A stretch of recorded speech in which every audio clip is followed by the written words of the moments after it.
What's up, everyone? This is Scooter with West Peak Ventures, and I'm super excited for today's conversation. We have two very special guests that I'm really excited to have a really just in-depth conversation and a conversation where you all can take tools, lessons from this quick webinar and apply it to your businesses. We know that things are tough. We've named the conversation Grace Under Pressure. And so how do you move gracefully when things are turbulent, right? When the news headlines are traumatizing, when the email inbox maybe isn't as vibrant and jumping off with sales as it has been in the past. And so we're bringing together investors and entrepreneurs for this conversation to really help, again, shape people's thinking and help people, understand they can get through it. Today's guest that I'm going to be introducing is a true innovator, a builder, in tech and entrepreneurship, Sheena Allen. She's truly a visionary founder, and I'm grateful to say she's a friend of mine. We've met and hung out and had dinner and lunches on numerous occasions. She's a product of the South, Mississippi, so we'll touch on that. Sheena first broke into the scene with Sheena Allen Apps, bootstrapping that company to millions of downloads. And this was, I believe, and she'll correct me, back in like 2011 or so. Very early, and she's been in the game for a good amount of time. And she later founded CapWay, a Fintech company, which we'll definitely focus on and highlight on, which she raised millions for in venture capital. And had a really interesting journey, right? The ups and the downs, which I think a lot of us are facing. In addition to being a founder and entrepreneur, Sheena is also an author, filmmaker, Forbes Under 30 alum, and is starting something new with other visionary founders like Savitri Wilson, which we'll touch on some of the things she's building there as well. So without further ado, I want to bring up the one, the only Sheena Allen to the stage. Sheena, how are you today? Hi. Yeah, thank you so much for making the time to do this. I know things are busy, but I greatly appreciate you. No problem. Thanks for having me. Plus, it's you, Scooter. So whatever you need. There you go. I will continue to remember that one as well. I'll hold that in my back pocket. Relationships. I'm sure we'll get into it, but relationships are really important in business. So, They are. And it's interesting. I mean, side note, we're not even here, but in an AI world, in a world where, is this written by a person or ChatGPT these days? How do you, kind of keep up with relationships? How are you doing that and meeting new people or reconnecting with old people? How does that work for you? Yeah. Well, it's funny. I can't even think of her last name now, which is really sad. Emma. She used to work with the Kardashians, and now she has like her own podcast. But anyway, Grand, yes. She's been under fire because she's been talking about like work-life balance and like you're never going to be able to build like this huge empire by like sitting in your room and using like AI and not communicating. And she's been catching a lot of flack for it. However, I will say the part that I do agree with is that one, AI is great. I'm definitely right now in the world of AI. I won't lie to you. But I think there's nothing that replaces human connection. There's nothing that can replace those relationships because while you can do amazing things with artificial intelligence, I'm exploring some of those again myself. It's nothing like being able to pick up the phone. And when I was going through, even as a founder, like I picked up the phone and called like Savitra or Harold or you can say, hey, shit, I'm working on this. Like, would you be willing to come on? Like those human connections, those relationships, technology, in my opinion, would never be able to replace it. It can replace a lot of things, but human connection to me is who we are as humans. We're meant to be connected and love each other and talk, and technology can never replace that. That's how. Were you always good around people? Like growing up, were you a people person? Would you have said that? Or did it take some time to get comfortable? I'm an introvert. Okay. If it was actually up to me, I would actually be at home in the room with a computer, just creating like just dope stuff. Business is networking. Like you got to get out there. Yeah. People have an opinion now differently because of work from home, and people are building multi-million-dollar companies from their computer and never going outside. So I think the landscape is changing. But again, my opinion, relationships are still very important. Those in-person let's sit down, let's have a conversation. I want to feel your energy. Maybe it's because I'm a Pisces. I don't know. Uh, I want to feel your energy. So I won't say I was always a people's person because I'm super introverted, but I understood relationships with people are extremely important. Yeah. Well, look, I hope through this webinar, there's hopefully someone who's meeting you for the first time, getting to understand your story, and can hopefully take some of these words away as well. So I think relationships start even through watching things like this.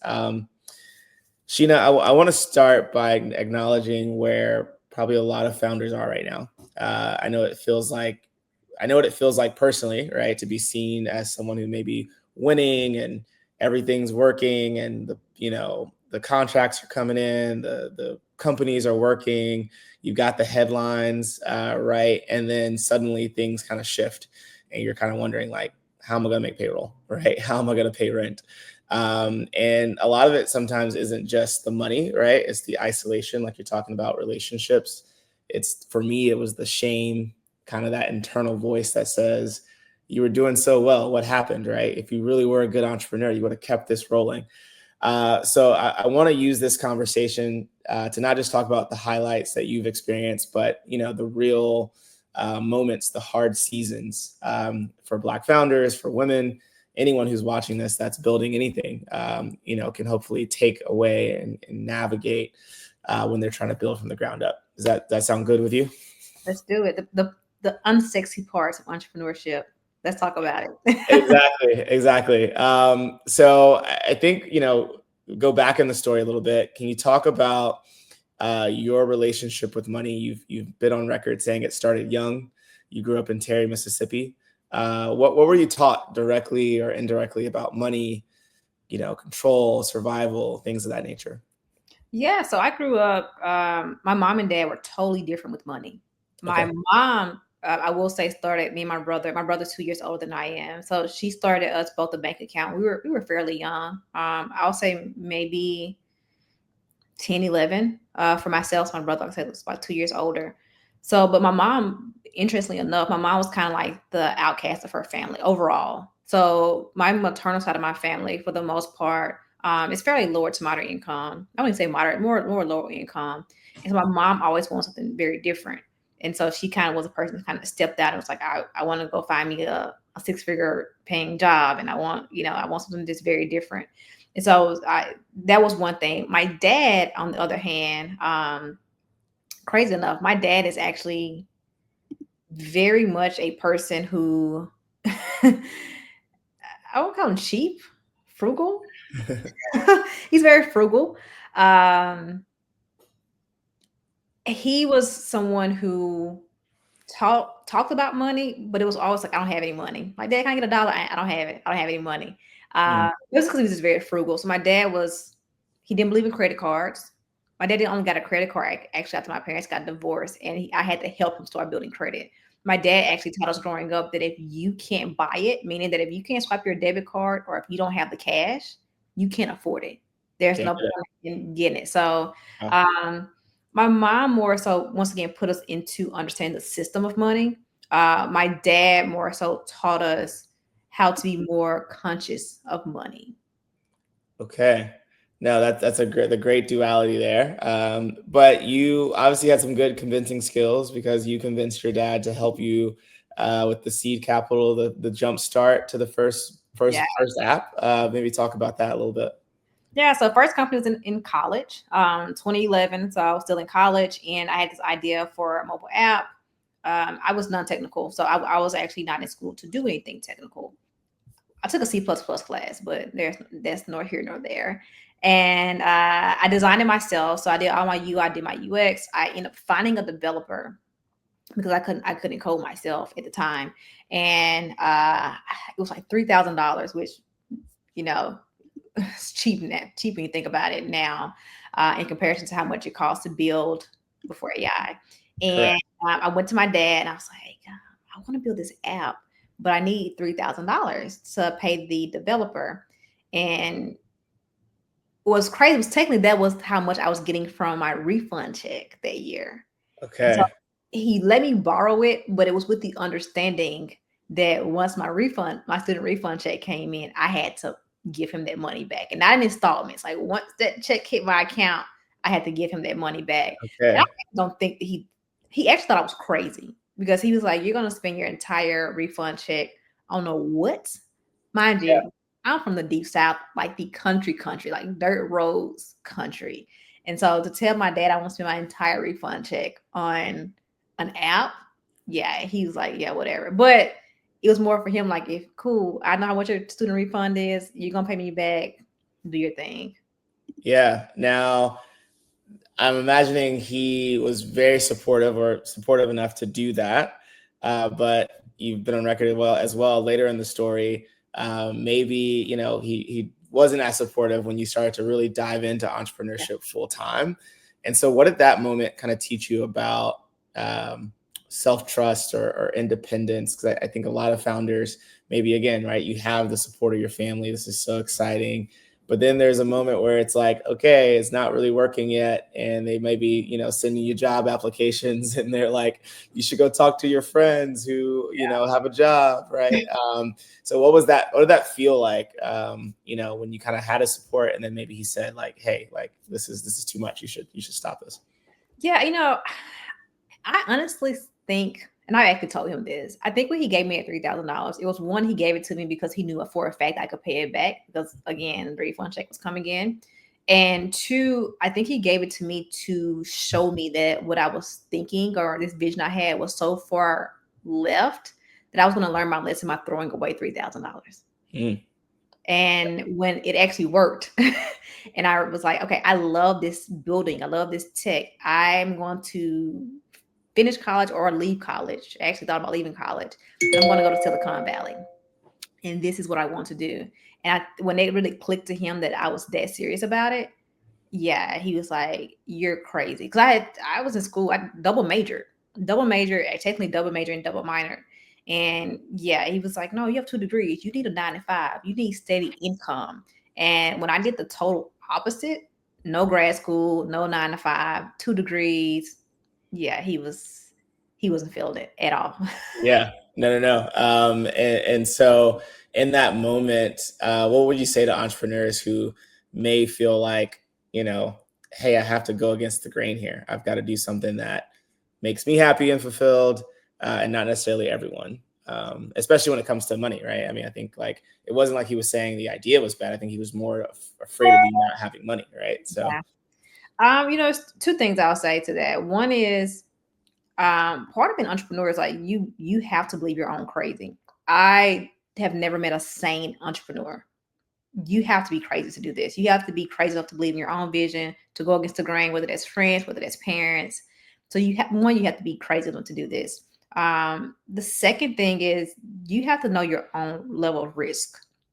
For me, I was okay with eating ham sandwiches every day because that was a risk that was fine for me. If that's not what you're used to, if you're not willing to go through that, then maybe it is going to get a 9 to 5 and then starting your startup or your business as a side hustle. So technically you're investing the money you're making into your company through bootstrapping or a percentage of that. So there's different ways to get into entrepreneurship, but it's never going to be with someone is clapping you up 100% from the very beginning because likely they're going to be like, you're crazy, this is never going to work. You're definitely going to have people who are cheering for you, but the applause after you make it is much louder than the applause or the hand claps when you're first starting out. It's two totally different worlds. yeah, no, to 1,000%. It's two different worlds. I love the believe in your own crazy, and be okay with the ham sandwiches. I mean, I feel like there's always a phase for that. Yeah. Now you've what it feels like to be up and down and up again in your journey, and we'll touch on some of those things. How do you deal with the identity shift of being that successful one, right? I mean, I we haven't talked about it, but I imagine in high school you were fairly successful, in college and double major, and so you're good at things, right? And I feel like a lot of founders are typically good at things, which is why they take the risk and they go do this. And now, when things aren't as on a high road, how do you deal with that? I was depressed for almost a year. So my second company, CapWay, which is a VC backed company, we raised millions of dollars for. Company was doing actually really well, and we shut it down. Had nothing to do with traction. We shut it down because we end up having a dispute with our sponsor bank. So really quickly, for those who don't know how digital banking works, CapWay, part of what we did, the core of what we did was digital banking. For people who don't know, anytime you have a digital bank, you don't bank with that digital bank behind the scenes. So for people who like, I bank with Cash App, I bank with Chime, I bank with PayPal. So I'm naming the big people so that people can understand. Yeah. You don't actually bank with them. So technically, if you bank with Cash App and you only bank with Cash App, by definition, you are underbanked because you technically don't have a bank account. You have one, but you don't. So that's a whole different conversation. But Right. who you bank with is the sponsor bank of that organization. So again, for a quick example, if you go to Cash App, on the back of your Cash App card, it actually tells you who the bank is, the sponsor bank is. We had a dispute with our sponsor bank between being labeled as a debit card or a prepaid card. It was a huge thing. We just couldn't survive that legal battle financially. And so we ended up shutting down. And I left Atlanta in July of 2023. I came back to Mississippi, where I'm from, and my plan was to be back here 3 months. I was going to start my next company within 3 months. I was like, oh, we'll shut it down. I'll start my next company in 3 months, and I'll be back into founder mode. And because we were also going through M&As, for me to say that, so I was like, okay, get this company sold in the next 90 days. Get the investors their money back, pay off any debts that we have, everything will be fine. And that's not how it went. We ended up going through 3 M&As processes. All of them fell through. None of them ended up working out. I had past employees who were saying things that were honestly very hurtful, but it's part of the process. And I will say that number one, I now understand why investors will say, for founders who have shut down companies, most investors and most sophisticated investors will not invest in a founder who just shut down a company. They will say, come back to me in 6 months, come back to me in a year. And you really need that much time mentally once you shut down a company. Shutting down a company is just as tedious and hard as it is starting a company. And I can truly say that it's costly, it's timely, it's the mental piece to it. It's rough. And on top of that, when you got like employees saying things and like you're shameful because you're worried about what the public's going to say, because you've built this company out loud and you've been on all these magazines and did all these interviews, and now like you have to say like, I'm shutting down this company. It didn't work, even though it didn't work for reasons that was almost out of my control. It was tough. And so I ended up coming back to Mississippi, clearly didn't leave in 3 months. Found myself depressed, found myself gaining weight. And I've told the story before, but I didn't know I was depressed until my dad pointed out.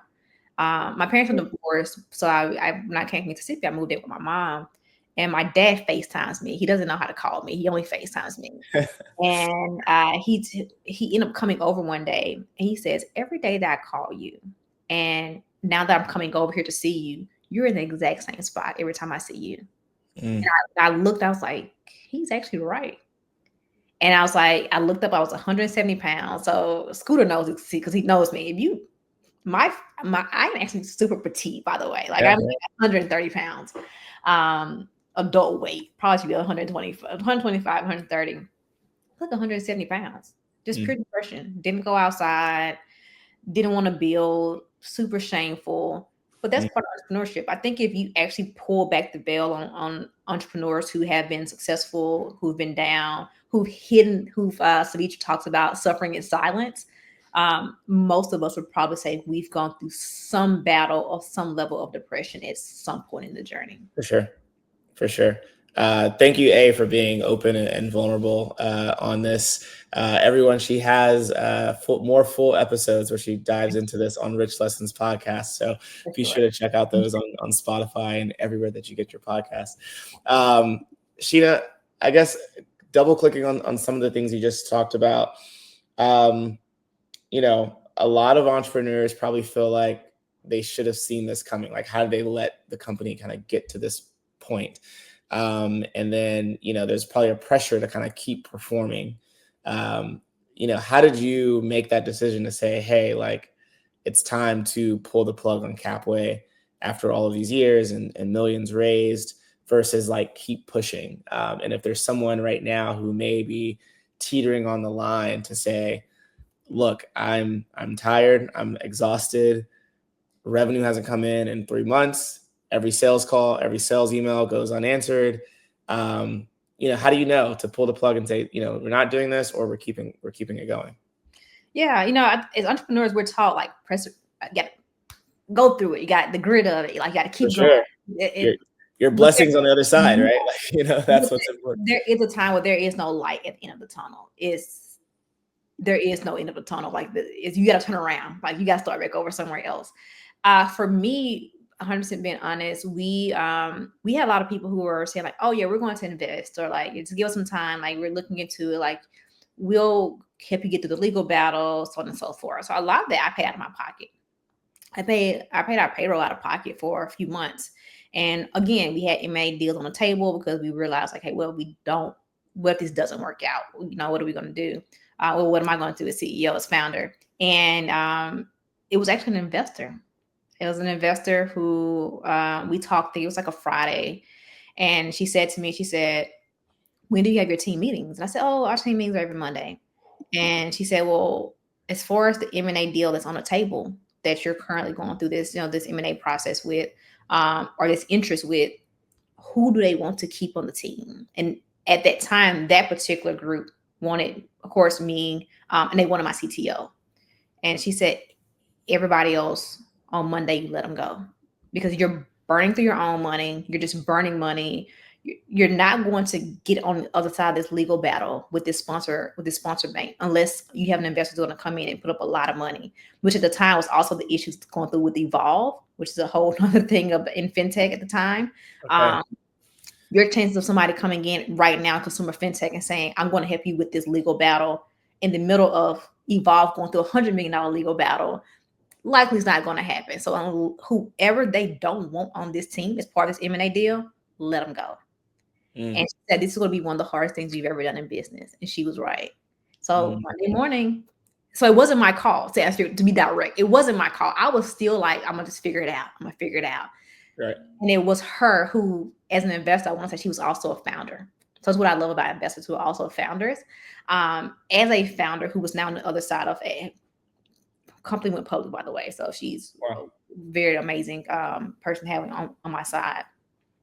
It was her. So it wasn't me. It was still me saying, I'm gonna push through. It was her saying, Sheena, it's okay. Like, and that was another thing I was scared what my investors would say. It wasn't even just the public. It was also my investors like, dang, like, I done raised millions of dollars. Like, I'm like, I can't return this money.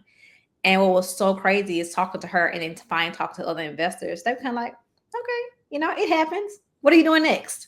I didn't expect that. I thought like the world was going to crash down on my head.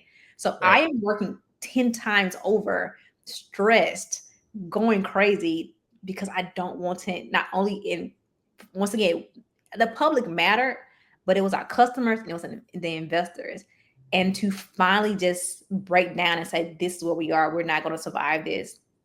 For the investors, for the most part, to say, it's okay. It happens. Take some time for yourself. Come back. Whatever you do next is going to be just as great. Come back to us. That was a relief, but I didn't think that way.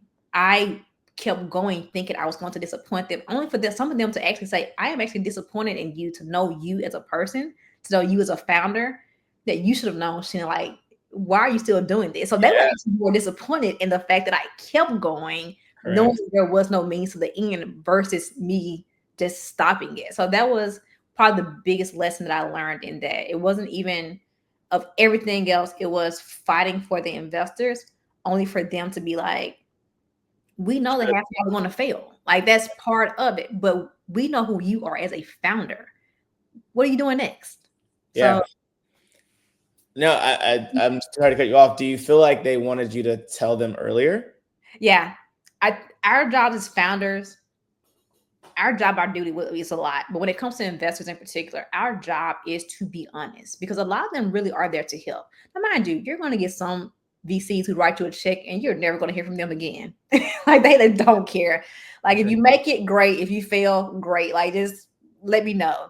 But there are other VCs who don't go to them when you have 3 months of runway. Go to them when you have 12 months left or 8 months left, at minimum 6 months left, and let them see how they can help you. But most of us as CEOs are so shamed and so scared that we literally go to them in like 1 month of runway, 2 months of runway. And at that point, they're like, I can't help you at this point. Like, Yeah. you should come to me 6 months ago. And that was my truth. It was, I wait to the last minute, not even telling them that I'm paying payroll out of my own, literally out of my own bank account.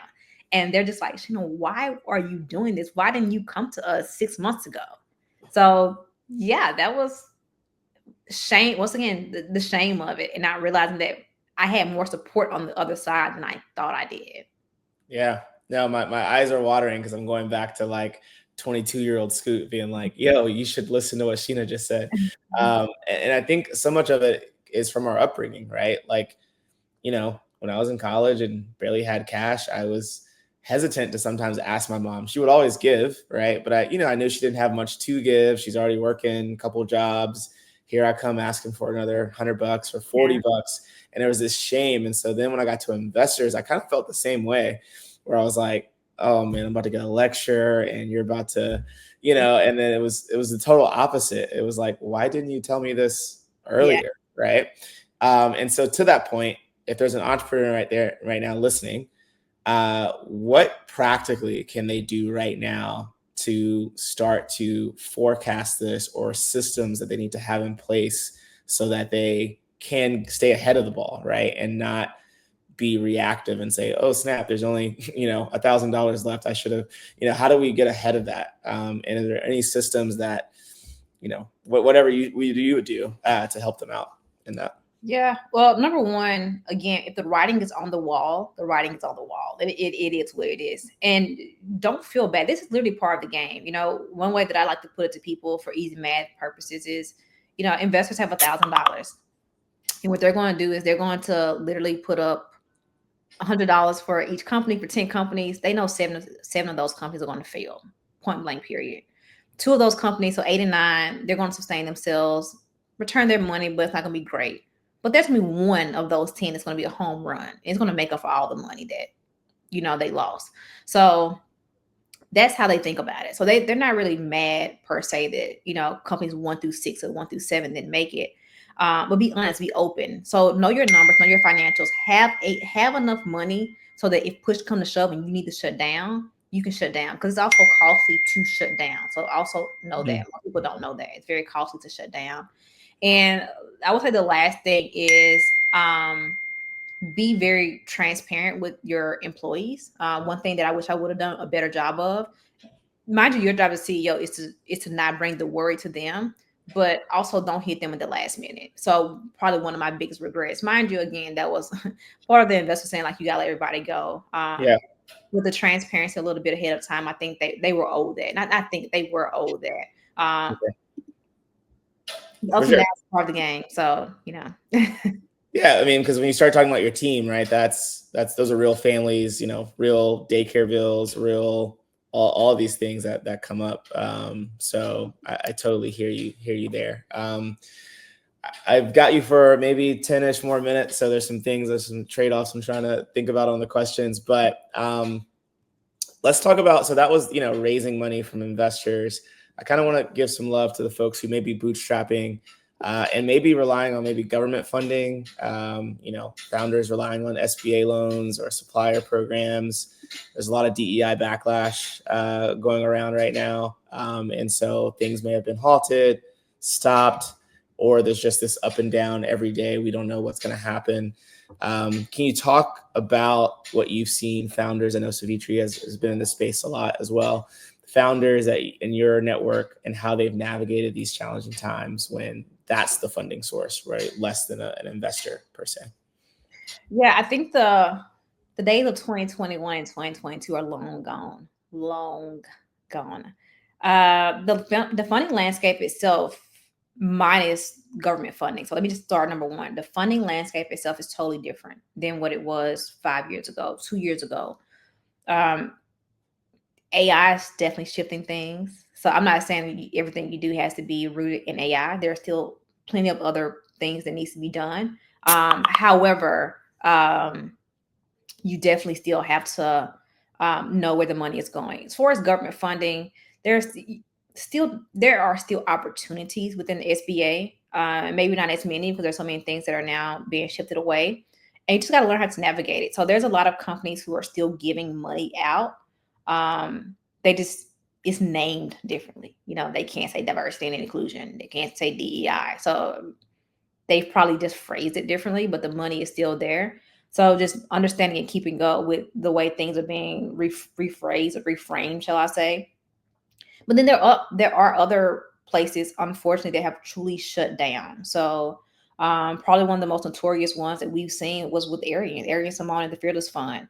You know, that was a fund that was for even before this new administration. That was something for that was for women, you know, Black women or women in general. So it was actually women of all colors, but particularly Black women or women of color. And look what happened to them. You know, like Erin was really out here focused on doing the work. You know, I give her, I as someone who just not because I know her, but like seeing the, you look at her portfolio, it speaks for itself. Yeah. Um, Extremely hard to do because now I'm putting my money toward the legal battle versus giving money out to people who actually need it to build companies. And the unfortunate thing about where we are now is if AI is not your thing, and if you're still learning the tools of AI, which I recommend, please learn the tools of AI to be able to build a little bit leaner. Finding money now is again very, very different. I, for the first time, have recommended more founders to go into an accelerator than I've ever done in my life. Because I have mixed feelings on accelerators, by the way. Let me just Right. maybe Okay. for her to know that I think some people give up 5% and get nothing out of it. Right. If you want to go to like a Techstars, which has changed their entire model, a YC with a network is like going to Harvard because it's not necessarily the. I don't feel like people go to Harvard for the education. People go to Harvard for the network. Yeah. Yeah. Of course. YC, you don't go to YC for the programming. I mean, it is great programming, but you go to YC for the network. For I sure. have actually recommended in the last year more founders to get into a decent accelerator than ever before because what a lot of VCs are not telling people is a lot of them are shutting down the same way startups are shutting down. Mm. Or some of them are still going out and, you know, sending the Great. email saying we're interested. The associates in the email, like, let's have a conversation. And the truth is they have no money to deploy. Like none. And so there again, there is the government funding. Don't shy away from the SBA loans. There are still some that are there. They're just probably the way they're framed is just they're worded differently because they can't say DEI, they can't say diversity, they can't say for women only. They might say it, but some of your bigger firms they've changed their language, but their mission behind the scenes probably hasn't changed. Yeah. And, we definitely see when it comes to DEI, Black women kind of being the scapegoat probably and a lot of the backlash. And then you've spoken on this. And I think it's important with the new company that you're working on with Savitri, the parent company of Rich Lessons. So maybe do you want to talk about why that's so important in this day and age that you're building that? Yeah, so GRITS, it stands for Girls Raised in the South. So Savitra Wilson and I came together. Savitra, if for those who don't know her, she built a company called Resilia, raised about $50 million. Absolutely amazing, just an amazing person, amazing founder. And we met, oh gosh, so many years ago. And she went through her changes with Resilia, which she kind of talks about. And of course, I went through my changes with CapWay, with the shutdown. And it kind of both of us figuring out what we were going to do next. It was, what can we do together to actually give back of all the knowledge that we have? We both jokingly say, but also very seriously say, you have so many courses. You have so many courses, and I do all these mentorships. But most people haven't built what they're teaching you about or advising you on. And for us, because we both bootstrap successful companies, we both have raised millions of dollars in VC. We both have navigated this landscape as Black women. How do we bring that knowledge and information? How do we package it into a space that we really can help the next set of founders? And so Grits is really our parent company. Of course, one thing that's under that is Rich Lessons. So the podcast really is about, we call it business life business and life lessons. And so every guest we have, or when we have our one-on-ones, it's really around that theme, the rich lessons of life. So in many different forms that comes. So we do everything from executive coaching. We have a newsletter that we do bi-weekly. She puts the first one out on Monday. I put the one out on Thursday. It's really like our perspective of things that are going on currently in the landscape. But it's funding, it's what's changing, who's been acquired. And again, it's also even the personal side of things. People don't often talk about the unsexy side of entrepreneurship, and we do because we've been through it. So Right. we're still building. We're building it out. Again, Grist is a parent company, and over the next few months, hopefully over the next few years, you will see different ventures come from under Grits. But yeah, that's what and why we built it. I love it. I think the mission is phenomenal. Again, being a product of the South, being from Memphis, you know, Terry, Mississippi, Memphis, Tennessee, those aren't the first cities you think about when you think about, you know, successful, high power tech founders, you know. And so it's phenomenal that you're building for that community. Any highlights from the community or people that you've seen so far that have come across y'all's you know, email that you're like, this is really cool and I'm glad we highlighted them? Ooh, it's been quite a few. And here's the thing. So Grits, we named it Grits because we're from the South, but the company is for anybody. We've had people internationally who you know is part of our community, which we love because that was the point. The point was was to be a global company. Nice. Um, but we do love the fact that people are so almost like infatuated with the fact that we are building it as two women from the South. Yeah. Um, Out of everything, guess what? They feel like that's the thing that stands out to people the most is like I don't care if they're reaching out from Africa or if they're reaching out from, I don't know, it can be somewhere in Ohio. It is, gosh, these are two Black women who have raised millions of dollars, who have seen a lot, who have done a lot, all before the age of 40. Yeah. Really, you know, with our history, really a lot before 30. Um, and so I think people seem to be really interested and fascinated as that we do this as two Black women from the South. Although again, companies for everybody, different races, different sexes, different locations, but we're doing it as two women from the South. Got it. No, that's super helpful. I totally encourage everyone to check it out after watching this. I guess my last question is, you know, and kind of on theme here, right? You called the podcast Rich Lessons. What's one lesson that cost you the most? And how did it like change the way you move now? Right. So that, you know, that one lesson where you're like, that was expensive. And, you know, hopefully you might, you know, save some folks here watching a few bit of coins if they take your advice. It was CapWay, holding on too long, Mhm. paying money out of my pocket. Which, by the way, CEOs we do that. We get paid last. We pay money out of our pocket to make payroll. But to continue to do that, and when you kind of start to know that there is no light at the end of the tunnel, you're holding on to dead weight, and it cost me a lot mentally, financially. Yeah, the costs are not just financial, which I think is super important to kind of note. Sheena, this has been a super insightful conversation. When you get up to New York, hopefully we can have another one and talk some more and keep building. You know, I think this is the beginning of a new chapter for you, which I'm excited to see you grow into. I love to see the videos come across the timeline. And to your point, right, the conversations aren't just business. You'll talk about marriage. I think you guys had like a wedding planner on and things of that nature. So I love to see that, you know, entrepreneurship, you're kind of tackling it from like a holistic view, right? And not just this robotic, I'm a CEO founder. And you talk about all these things. So this has been great. And I hope everyone has enjoyed this episode, this not even episode, but this moment here with Sheena Allen. And coming up, we have another conversation with Jermeen from Black Ambition, and it's going to be moderated by a wonderful MIT soon-to-be graduate, Bria Boyer and Jermeen Sherman. So please stick around for that conversation, which will be starting up in just a quick second.